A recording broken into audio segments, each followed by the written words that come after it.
pessoal, estamos começando mais um Sua História, Seu Negócio, um podcast para você empreendedor, para você que quer empreender ou para você que tem algumas dúvidas sobre o empreendedorismo. E hoje, gente, eu vou conversar com um cara que eu sou fã, gosto demais, gosto muito das palestras dele, um cara agregador para o mundo do empreendedorismo, para as pessoas. E quem conhece o Igor, quem já foi a alguma palestra ou quem é amigo do Igor, sabe do que eu tô falando. E ele está aqui hoje, lá de Sorocaba, aqui para Itapetininga. Ele que é presidente da Associação Comercial de Sorocaba, está aqui para conversar com a gente hoje e contar um pouco da sua história e também, claro, contribuir com a gente sobre empreendedorismo. Então, já falo para você, pega o papel, pega uma caneta, já pega aí um lápis, não sei, gente, mas anote. Eu tenho certeza que nós teremos vários insights maravilhosos dessa conversa de hoje. Igor, obrigado por você estar aqui em Itapetininga comigo. Eu me sinto honrado de você estar aqui com a gente.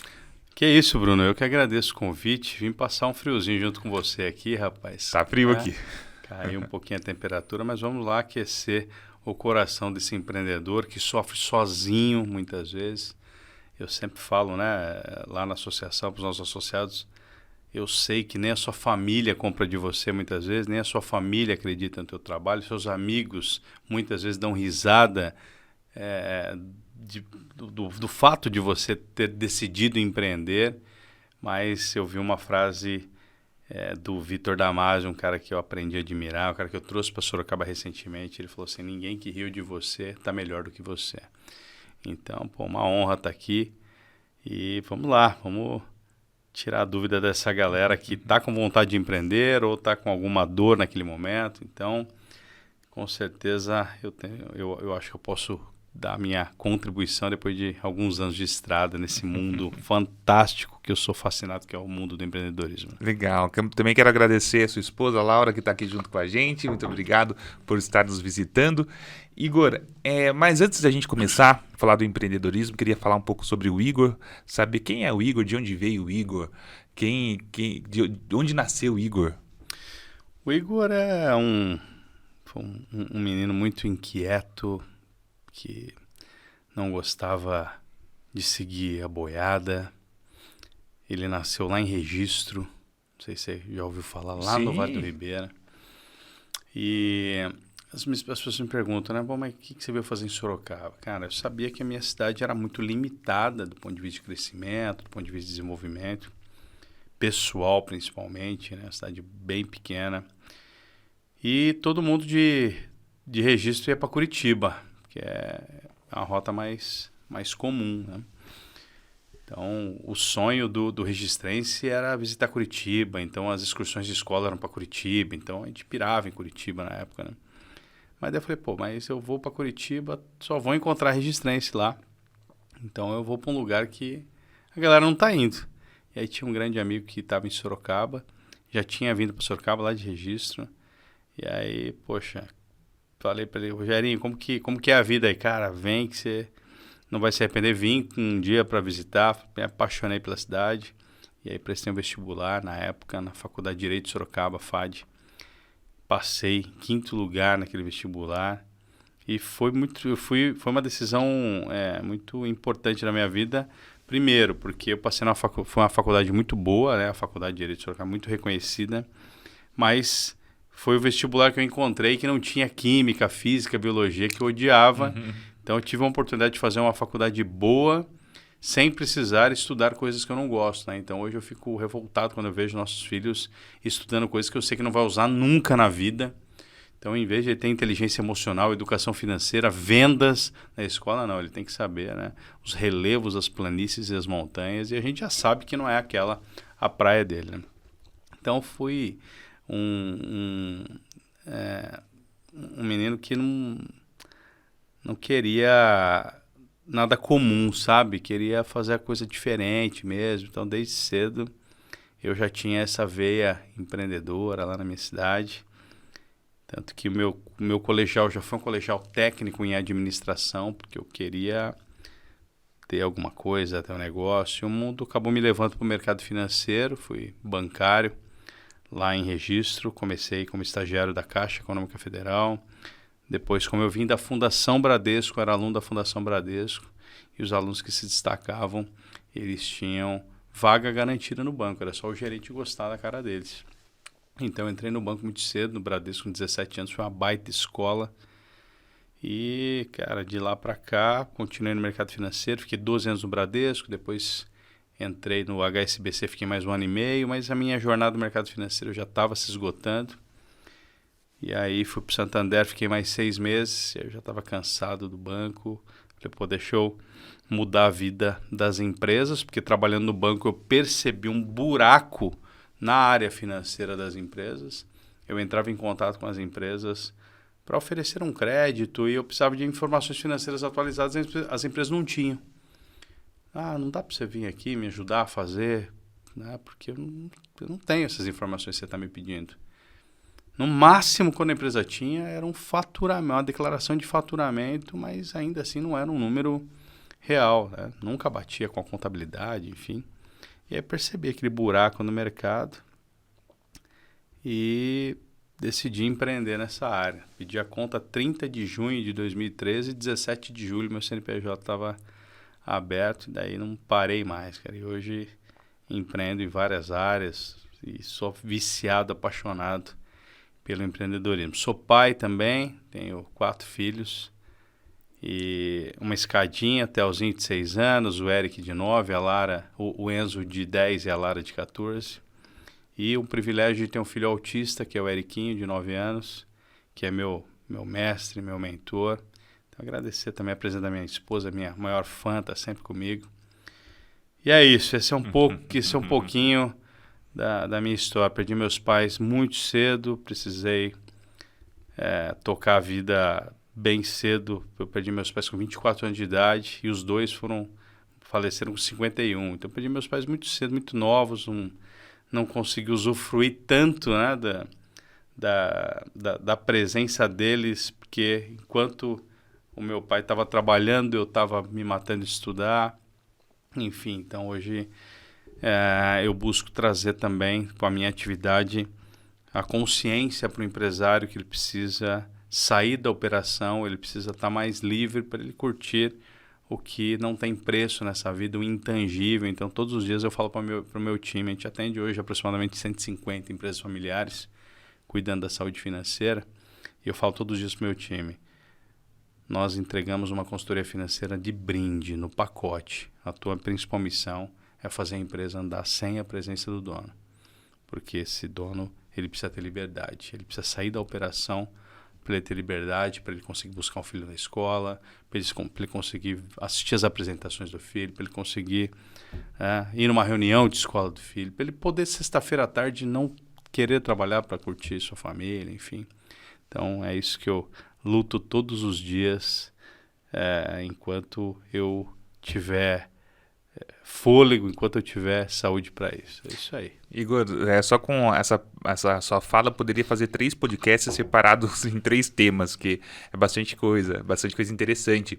Mas eu queria perguntar para você, Igor, a respeito da sua vida bancária. Quando você trabalhava no banco, você era um cara inquieto também nessa questão das empresas não terem faturamento real, não conseguirem enxergar isso.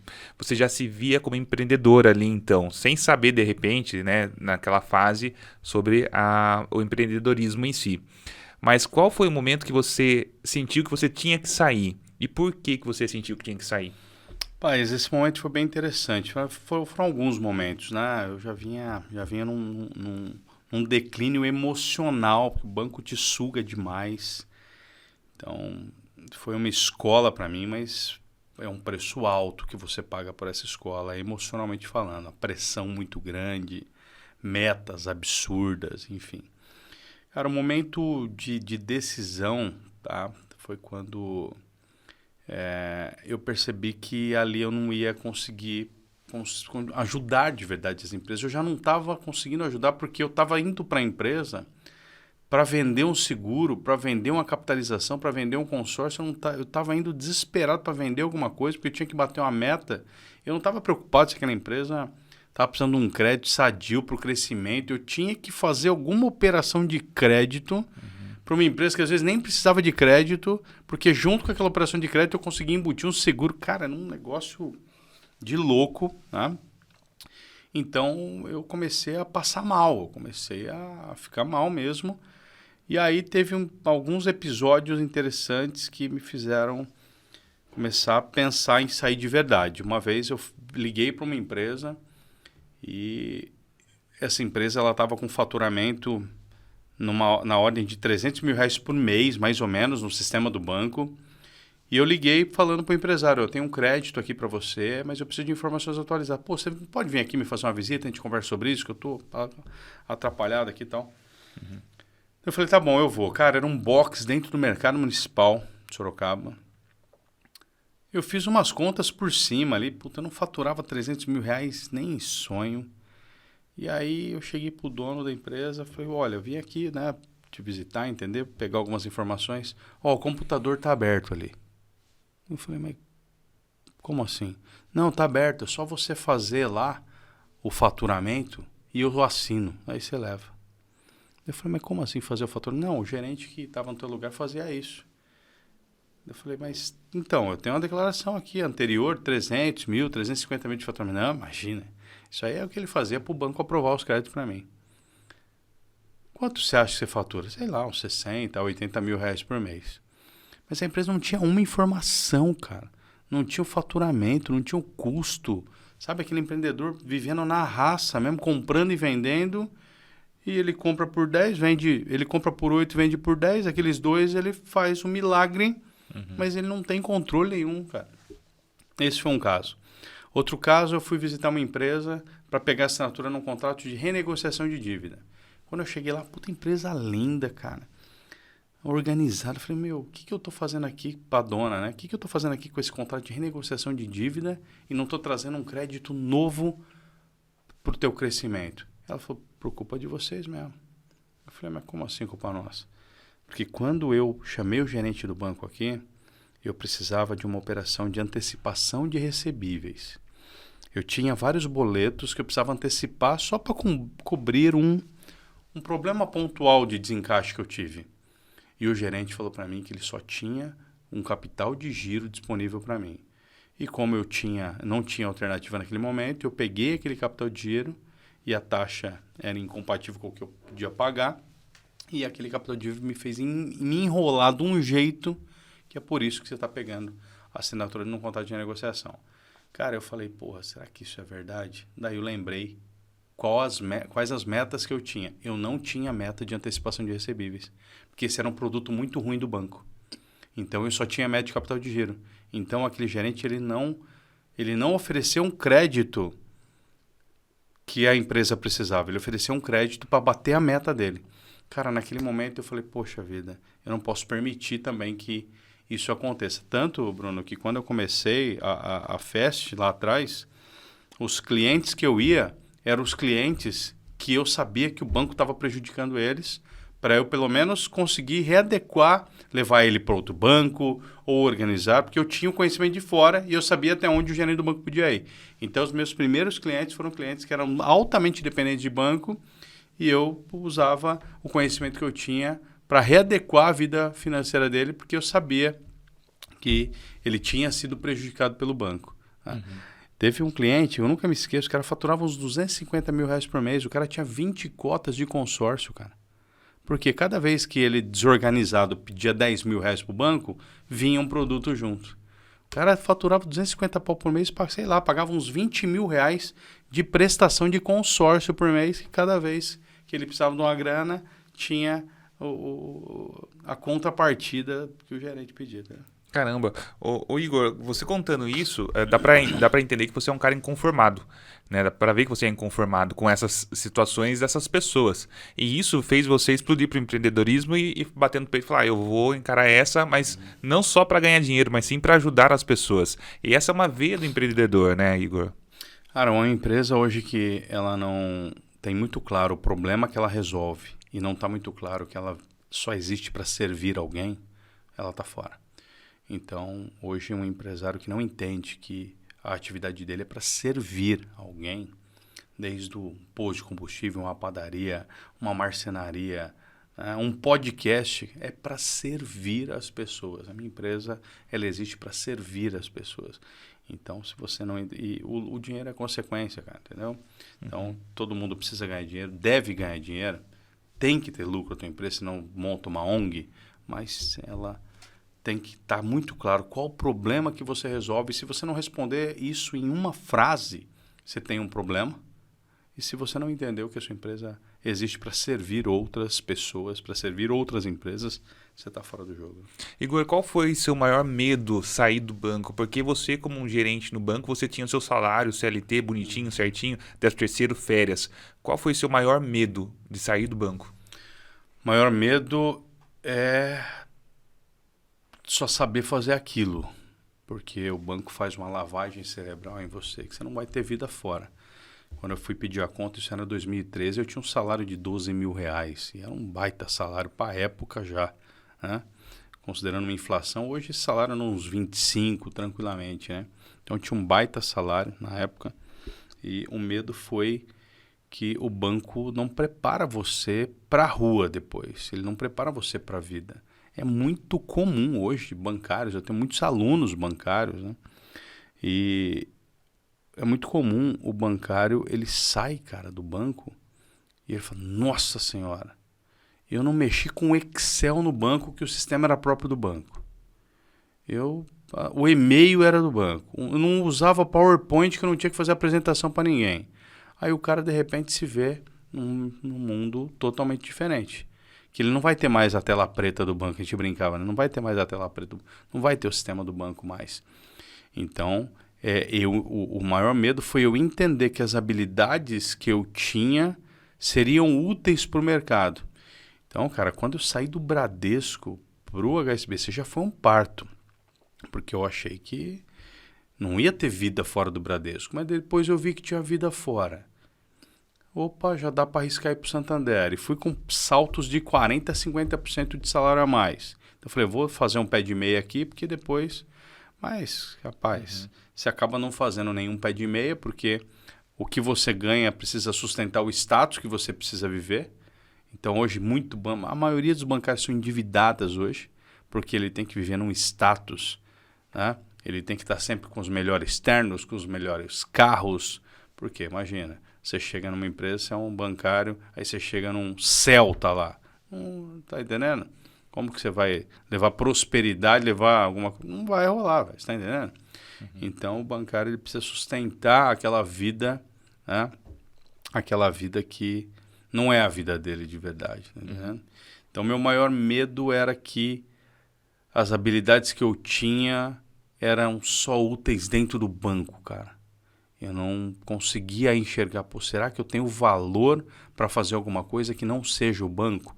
Mas... quando eu percebi que os meus conhecimentos financeiros, né, de muito curso que os próprios bancos ofereceram, mas o meu MBA em gestão financeira e controladoria falou, opa, isso aqui eu aprendi nesse MBA a analisar empresas com 8 dígitos, para eu analisar uma com 3, com 4, com 5, é só cortar 0, pô.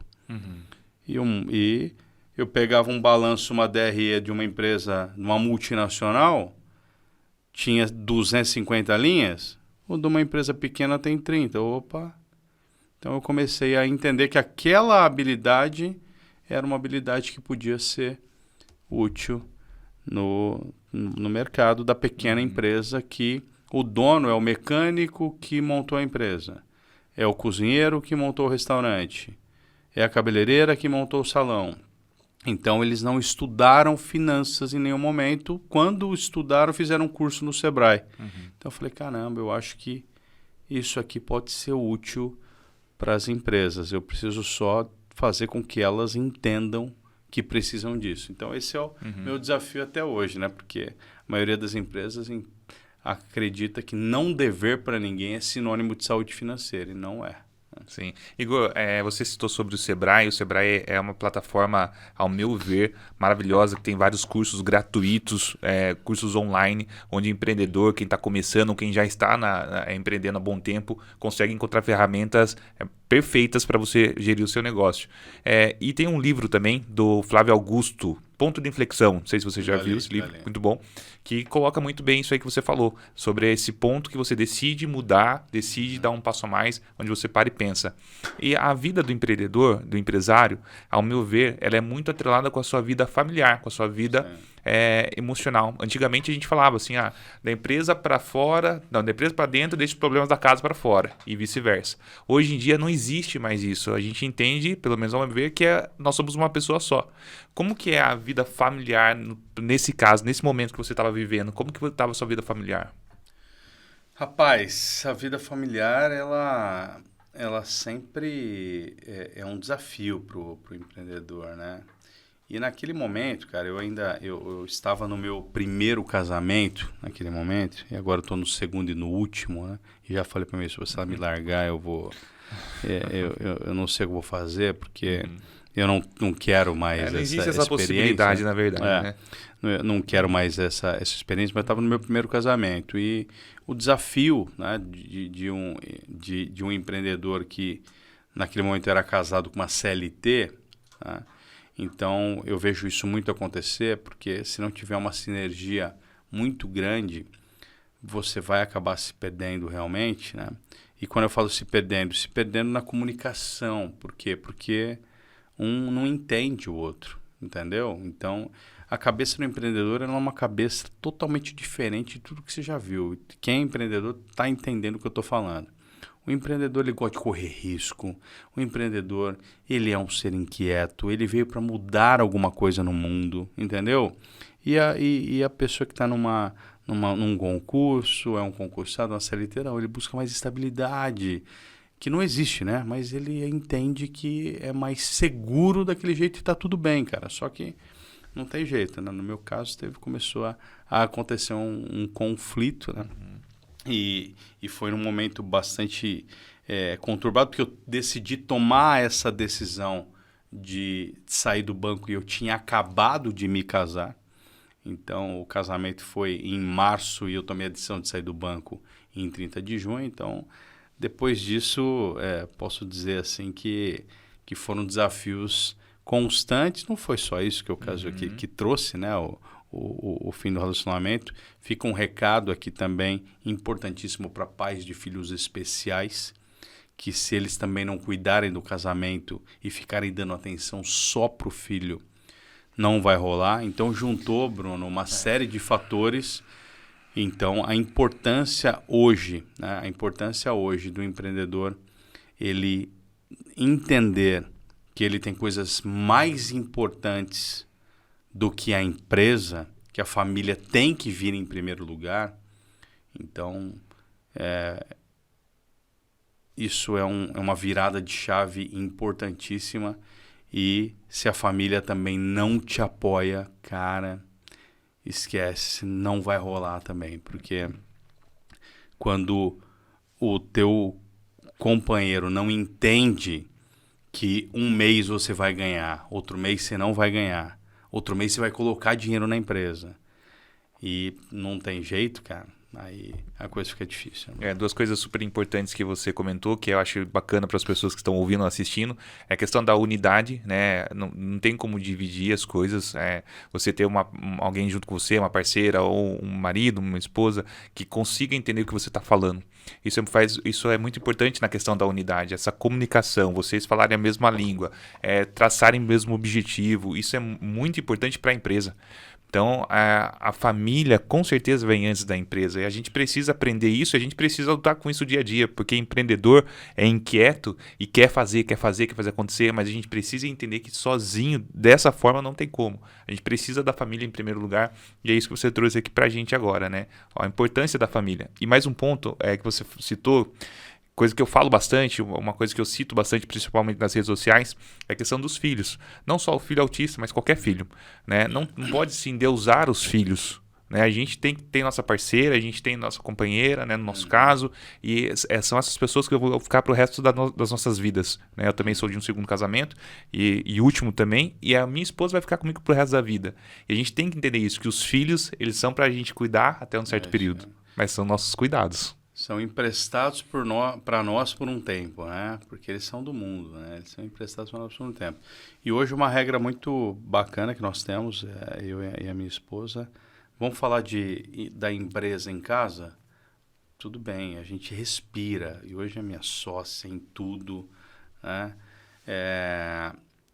E a gente tem uma regra. Vamos falar da empresa em casa? Vamos, se for coisa boa. Se for problema, não. Problema a gente resolve no horário comercial. Então, não vamos trazer problemas da empresa para a mesa do jantar, por exemplo. Então, é coisa boa, vamos compartilhar, porque é o nosso futuro que está em jogo. Enfim, a gente é pirado no que a gente faz, ama as pessoas que a gente tem no nosso time, enfim. Mas problemas por problemas vamos resolver dentro do horário comercial, entendeu? Você é do interior, você é de Registro, e aqui no interior a gente tem muito isso da mesa, né? A gente almoça toda a família junta, a gente janta toda a família junto, e isso é muito importante, e a gente precisa entender isso, o empreendedor precisa entender isso, de buscar o filho na escola, de ir em apresentação, Dia dos Pais, Dia das Mães, a gente precisa entender isso, por mais que a gente queira mudar o mundo, né? O empreendedor tem essa noção de mudar as coisas, quer fazer acontecer, mas a gente precisa ter essa outra noção. Igor, queria que você falasse para a gente aqui, para as pessoas que estão ouvindo, assistindo, sobre essa fase quando você montou sua empresa. Depois que você montou sua empresa, quais desafios você encontrou que você não imaginava que ia encontrar? Existe algum desafio dessa maneira? Cara, existe. Eu trabalhava no banco com empresas gigante, sabe? Eu já estava num nível como gerente de atender empresas já com faturamento acima de 80 milhões de reais por ano. E aí, o que aconteceu?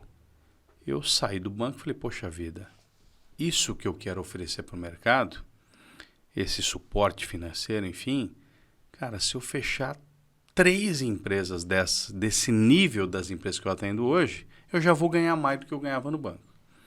Então, eu falei, tem uma carteira já de clientes, vou bater primeiramente nesses clientes.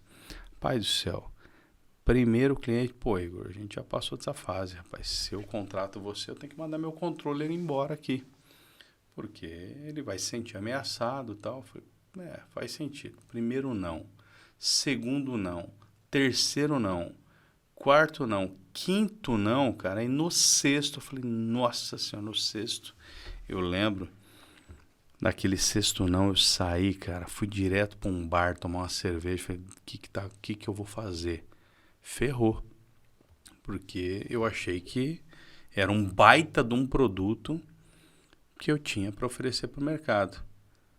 E aí é o erro de muito empreendedor, insistir com cliente que não é o teu perfil de cliente. Então eu gravei um vídeo ontem e falei assim, quais as características para alguém ganhar seu coração? Qual que é a pessoa dos seus sonhos? Você de repente falou aí que tem que ter 1,80 m, tem que ser moreno, tem que ser...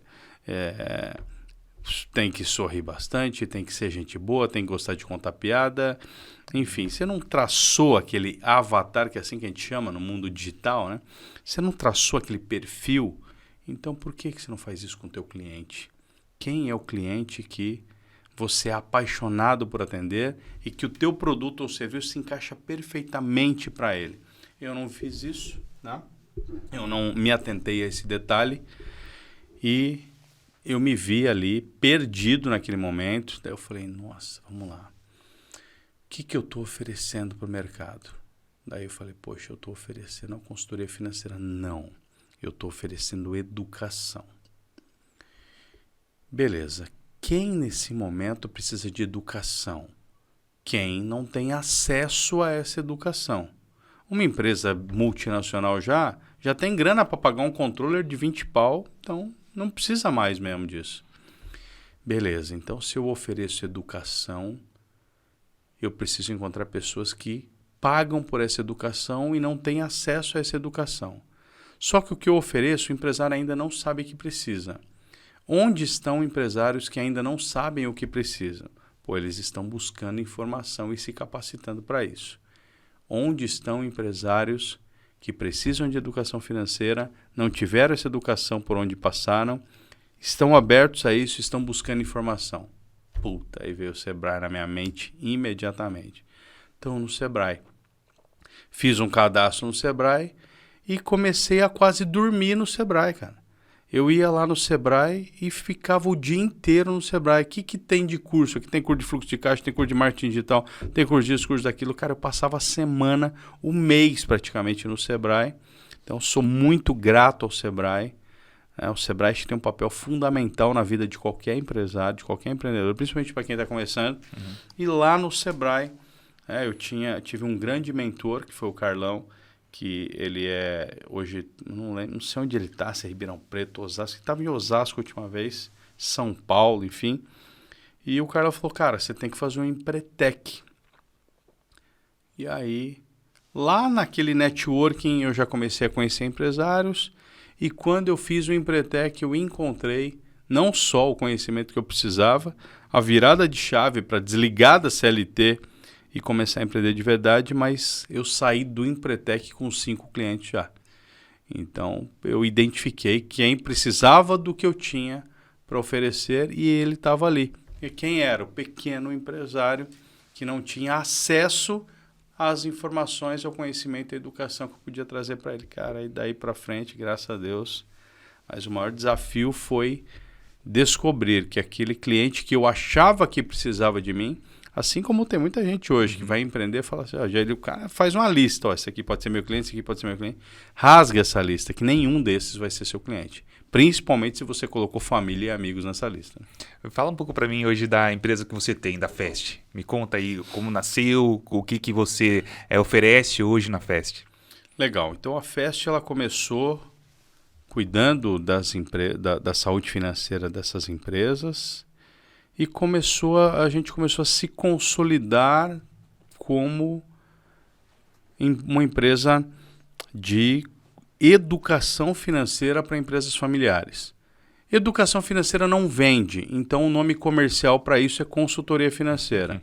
Mas não somos consultores financeiros que falam o que a empresa precisa fazer e vai embora e a empresa depois não sabe como fazer sozinha. Então, olha só. Nós vendemos educação financeira. Internamente, a minha equipe entrega uma assessoria financeira que ela pega na mão do empresário e, às vezes, o meu consultor preenche o fluxo de caixa junto com ele para ele entender como que faz. Mas, comercialmente, nós vendemos como consultoria financeira porque é o nome que as pessoas conhecem no mercado. Então, de lá para cá, nessa jornada de 11 anos, são 1.250 empresas atendidas já. E muitas famílias transformadas. Nos consolidamos como a empresa que atende empresas familiares, que representa 90% das empresas no país hoje. Né? E o nosso trabalho está muito além de organizar as finanças. Nós evitamos divórcios entre marido e mulher que são sócios. Nós evitamos que irmãos parem de se falar. Nós fazemos irmãos voltarem a se falar. Nós evitamos que pais não falem com filhos. Nós temos casos drásticos de empresas que a gente entra, que o pai pegou o filho roubando, que o irmão pegou o irmão roubando, que os irmãos não se falam porque um acha que trabalha mais do que o outro. Então, o desafio de lidar com empresas familiares é isso. Né? E com o tempo, a Fest foi virando o Grupo Fest e nós começamos a identificar outras dores que o nosso cliente possui e começamos a trazer serviços complementares também com empresas do Grupo Fest hoje que atendem esses clientes em necessidades complementares ao nosso trabalho. Uma necessidade comercial, uma necessidade de consultoria de processos. Então, hoje, a Fest virou um conglomerado ali de soluções para empresas familiares. Ô Igor, teria 15 perguntas ainda para você, mas dessas 15 eu separei 3 aqui na minha cabeça que eu acredito ser muito importante para os empreendedores que estão assistindo ou ouvindo. A primeira, você já respondeu, mas eu queria que você respondesse de uma outra forma. Qual que é o propósito hoje, o seu propósito e o propósito da Fest? O nosso propósito é cuidar daquilo que o empresário mais deve cuidar, da sua família. Então, o propósito da Fest é cuidar dessa saúde financeira para que o empresário consiga saber o que está acontecendo na sua empresa da praia com a família. Então, todos os dias, a nossa equipe de alguma forma, posto a foto de um cliente tirando férias, posto a foto de um cliente que hoje não está mais na operação da empresa. Nós temos um cliente que é um clientaço, o xodó da nossa empresa, que são 2 irmãos que nunca tiraram férias juntos, cara. Então eles viajam hoje juntos, a empresa roda sem a presença deles. Então a nossa missão hoje é dar liberdade para o empresário. E como que o empresário tem liberdade, Bruno? Com grana, velho. Não pode ser hipócrita dizer que não. Ele tem que ter liberdade com grana, porque a grana vai fazer ele contratar pessoas melhores do que ele. O empresário que não entendeu isso, que ele precisa sim ter lucro, ele precisa administrar bem isso, para ele ter grana para contratar pessoas melhores do que ele, porque essas pessoas melhores do que ele vão dar o tempo que ele precisa para curtir o que é intangível. Sim. Então essa é a regra da nossa empresa, e nós sempre batalhamos para que o empresário para que entre isso na cabeça do empresário. Não gasta todo o dinheiro que você está ganhando na tua empresa, porque você vai ter sempre que ter a mão de obra mais barata, e essa mão de obra mais barata não dá para você ir para a Série A do campeonato com jogadores da Série C, cara. Não dá. Então todo dia é essa conscientização que a gente traz para o empresário. A nossa missão hoje é fazer com que todos os nossos clientes tenham empresas que andam sem a presença do dono. Eu perguntei do propósito porque acredito muito que todo empreendedor tem que entender o seu propósito, o propósito da sua empresa. Por isso que eu queria que você deixasse isso pra gente, Igor. E outro assunto que eu queria que você deixasse pra gente, que eu acho que é um assunto que enche seu coração, quando a gente fala de filhos. Porque eu sou pai também, quando eu falo dos meus filhos, o meu coração enche, e o seu tenho certeza também. E cada filho tem um temperamento diferente, né? Então eu queria que você falasse o pai Igor, empreendedor, empresário, e dividir tudo isso. Paz, um pai empreendedor, ele já quer que os filhos vendam alguma coisa, né? Pra você ter uma ideia, outro dia o Theo e o Enzo chegaram, a gente quer ganhar um dinheirinho aí, como que a gente faz? Pega todas as coisas que vocês não usam mais, que vocês faz um tempo já que não brincam, que não usam, até roupa, pode pegar qualquer coisa, vamos fazer um bazar na nossa garagem. Então, o pai Igor, a mãe Laura buscam deixar com que eles estejam preparados para a vida se a gente não estiver mais aqui. Então, hoje a escola não prepara para a vida, cara. A escola te prepara para você decorar alguma coisa, né? Então, a gente fica, tem que estudar com o Enzo hoje. Cara, não é estudar, é fazer ele decorar, né? Quem mora no Rio de Janeiro é o quê? Cara do céu, o que isso vai mudar a vida dele? Então, o papel do Igor como pai hoje é proteger. Então, eu sou um protetor da minha família, cara. Isso é até perigoso, porque a gente acaba criando os filhos numa bolha, muitas vezes, principalmente o Eric. Hoje eu estou um pouco mais, estou deixando ele viver um pouco mais, se soltar um pouco mais, mas, cara, parece que você tem um filho de porcelana quando você tem um filho especial, né? Então, o papel do Igor como pai hoje é preparar os filhos para o mundo e tentar deixar um mundo melhor para eles. Mas como isso não depende só de mim, então eu preparo, o nosso papel hoje é preparar esses filhos para o mundo e falar para eles, cara, o mundo não vai pegar leve com você, velho. Não vai pegar leve com você, então vamos deixar vocês preparados em inteligência emocional. Você tem que saber vender alguma coisa, você tem que entender de educação financeira, você tem que entender que não pode gastar tudo que você ganha, né? Então, acho que é esse o papel de proteção, mas o papel de ser mentor também do seu filho. O Pablo Marcelli fala um negócio, meus filhos, eu não crio eles. Você cria gado, você não cria um filho, você treina um filho. Você educa um filho, você mentora um filho para que amanhã ele consiga entender que se você partir dessa para melhor, aí vai chegar a nossa hora, né? Assim como chegou dos meus pais tão cedo. Graças a Deus eu já tinha esse empreendedorismo, um intraempreendedorismo ainda naquele momento, mas quando eles foram embora eu já tinha plenas condições de tocar minha vida e de dar muito orgulho para eles hoje, que eu sei que eles estão lá em cima orgulhosos.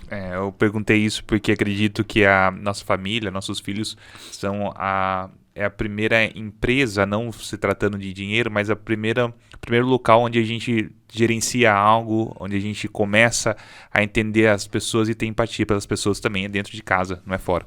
Então, por isso que eu fiz essa pergunta à família. E a última pergunta, Igor, nunca perguntei para você, não sei sobre isso da sua vida, mas eu queria que você contasse para mim, para o pessoal que está assistindo ou ouvindo, como que você vê Deus na sua vida? Paz, eu duvidei muito tempo, sabe? Da existência de Deus, porque eu, como eu falei, né? Perdi meus pais muito cedo e você fala, cara, mas 2 pessoas do bem foram embora e tem um monte de gente ruim que fica, né? Então eu tive um embate com Deus por muito tempo, cara, mas por muito tempo, de não acreditar que existia, de entender que eu estava sendo punido por alguma coisa, né?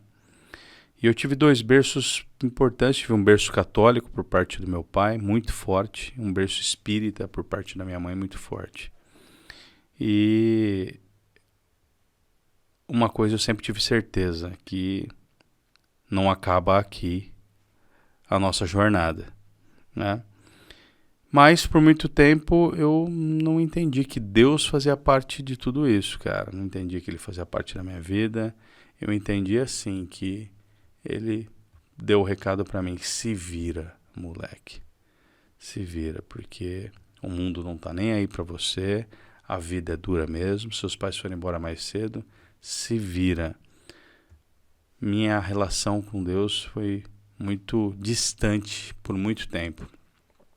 Mas depois que eu tive o Eric, o diagnóstico do Eric com 1 ano e 5 meses, ali, rapaz, a minha mãe imediatamente, quando eu tive a reunião com a escola e a escola toda cheia de dedos para falar do Eric, eles sabiam que o Eric era autista já, mas eles não podiam falar, não pode dar nenhum diagnóstico, obviamente, né?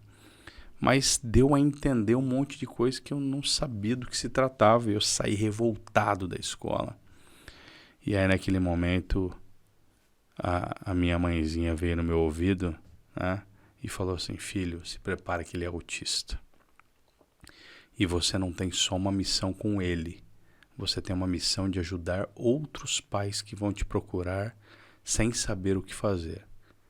E, cara, não foi minha mãe que deu aquele recado pra mim. Foi Deus, e a imagem que veio foi da minha mãe. E naquele dia eu acho que começou a minha relação mais próxima com Deus. Hoje eu entendo que estou cada vez mais perto. Acho que ainda não tenho o relacionamento que eu gostaria, e essa semana ouvi, não só na igreja, na missa no final de semana, mas numa palavra do Dave Leonardo, que você só confia cegamente no que você conhece. Então ele cita uma experiência que ele teve com o filho, que ele colocou o filho em cima da pia de costas e falou: filho, se joga para trás agora. E o filho dele se jogou com a maior tranquilidade. Por quê? Porque confiava no pai que estava ali.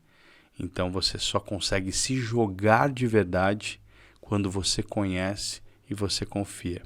Então eu tenho buscado todos os dias estar mais perto, conhecer mais, para poder me jogar de verdade. Igor, você já consegue se jogar de verdade e saber que tem uma mão atrás que te segura? 100% ainda não, mas eu estou chegando perto lá, Brunão. Ótimo, Igor. Igor, uma aula. Obrigado, Igor. É de coração mesmo, cara. Tô te agradecendo de uma forma assim que eu te admiro já há um bom tempo. Já participei de uma palestra sua sem te conhecer. Quando participei dessa palestra sua, já vi que você era diferenciado, um cara diferenciado em tudo que você faz. E fiquei muito contente dessa aproximação agora sua aqui em Itapetininga. Quero poder trazê-lo várias vezes aqui, junto com o Cristiano Tamura, que é um grande parceiro também. E quero te agradecer por poder contribuir com a gente, falar de empreendedorismo para tantas pessoas. Agradecer pelo trabalho que você faz, que você me impactou lá atrás, numa palestra que você falou de network, e aquilo para mim abriu meus olhos. Falei, caramba, e te fez diferente naquele dia. E hoje nós estamos juntos aqui para mim, falando de empreendedorismo para tantas pessoas, que eu quero que esse vídeo, todos os cortes que saiam daqui, consigam impactar muitos empreendedores, muitos ouçam sua história e possam também ter essa virada de chave na vida, pensar um pouco mais na família, pensar no seu dia a dia. Então, obrigado por tudo, Igor. Só tenho que te agradecer.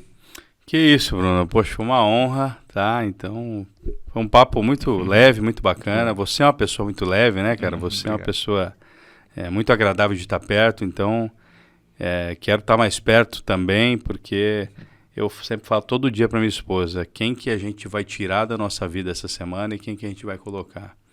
Então, tem pessoas que estão para sair, porque não agregam mais nada para nós, e tem muita gente para entrar. Então, fica o convite para você estar mais perto Com aí certeza. também da gente, porque a gente quer gente com a tua energia, com a tua aura perto de nós aí também. Viu? Obrigado mesmo. Obrigado, Igor. Obrigado, Laura, de estar aqui junto com a gente. Quero agradecer você também que está aí, que ficou até agora ouvindo, né, assistindo esse podcast. Pode seguir o Igor nas redes sociais, né, Igor? Pode seguir. Como que tá no Instagram? @Igor com H e com Y, bem chique, né? É. Igor com H e com Y, Igor Duarte Oficial. Isso. Então lá eu distribuo conteúdo Todos todos os dias. os dias. Eu acompanho. Todo dia tem um conteúdo para facilitar a vida do empreendedor. E se eu puder deixar, né, Bruno, uma última mensagem para um empreendedor que está nos assistindo: não sofre sozinho. Tem muita gente querendo te ajudar.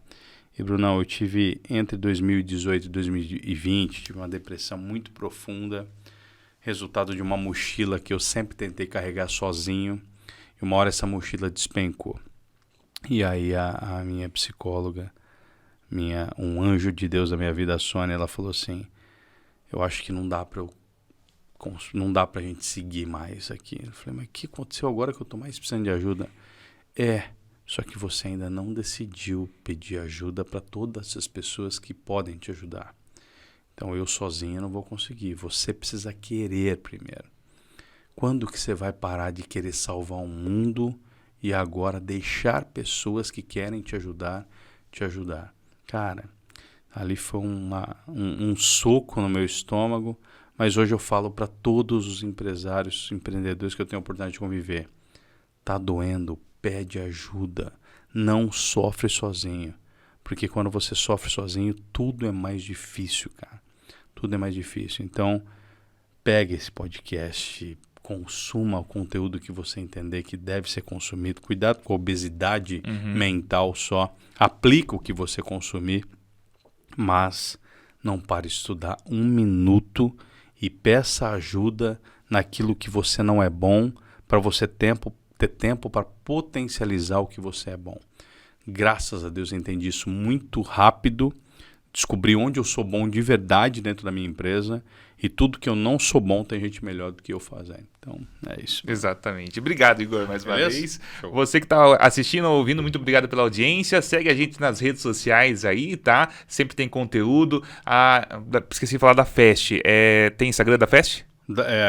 @Fest Assessoria Financeira, Fest de rápido, FAST, assessoria com 4S, Fest Assessoria Financeira.